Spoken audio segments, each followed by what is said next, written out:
বন্ধুরা, চলে এলাম গুড মর্নিং ওয়াক করে এলাম। এসে আবার যথারীতি এদের সাথে যেরকম প্রতিদিনের আমার কাজকর্ম চলে। মেঘলাটা দুদিন ধরে হয়ে আছে, তো গাছের গোড়াগুলোতে খুব একটা জল দিতে হবে না, মোটামুটি ভেজাই আছে।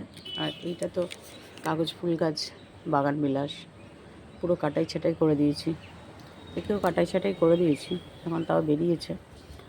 আর এটাও একটা আমার বাগান বিলাস, বোগানভিলিয়া ছোট।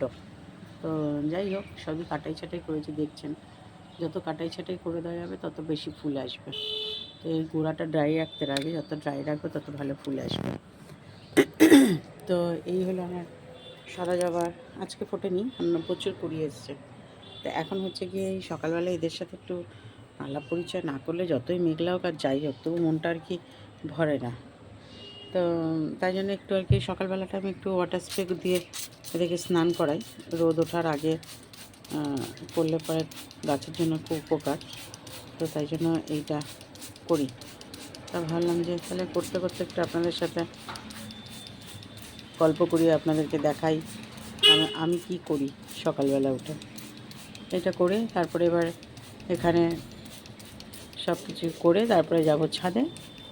ছাদ থেকে আবার আমার বক্স জানলা আছে, সেখানে প্রচুর গাছ আছে, নিশ্চয়ই আপনাদেরকে দেখাবো অন্য ভিডিওতে।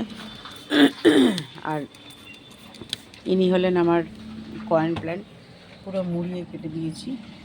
মুড়িয়ে কাটার পিছনে অনেক কারণ আছে। এটা আনইভেন্ট হয়ে গেছিলো, আর একটু কেটে দিলে পরে আবার সব পাতাগুলো সমানভাবে বেরোবে, তাই জন্য কেটে দিয়েছি। তা ওনাকে এখন ওই কর্নারে রেখে দিয়েছি, যখন উনি আবার পাতা দেবেন তখন আবার দেখা যাবে, এদিকে নিয়ে আসবো। আর সবচেয়ে বড় কথা কি জানেন তো, লোকে বলে যে গাছ কথা বলে না, কিন্তু হ্যাঁ, আমি 100% একদম গ্যারান্টি দিয়ে বলতে পারি গাছ কথা বলে, ভীষণভাবে কথা বলে।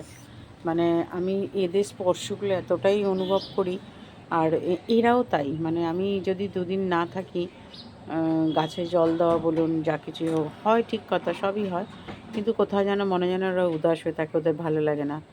তো এই আর কি। তো এটা হচ্ছে সবচেয়ে মন ভালো রাখার ভীষণ ভালো একটা উপায়, হচ্ছে গার্ডেনিং। ঠিক আছে বন্ধুরা, ভালো থাকবেন। ভালো লাগলে পরে একটু কমেন্ট করবেন, পাশে থাকবেন। বাই বাই, ভালো থাকুন।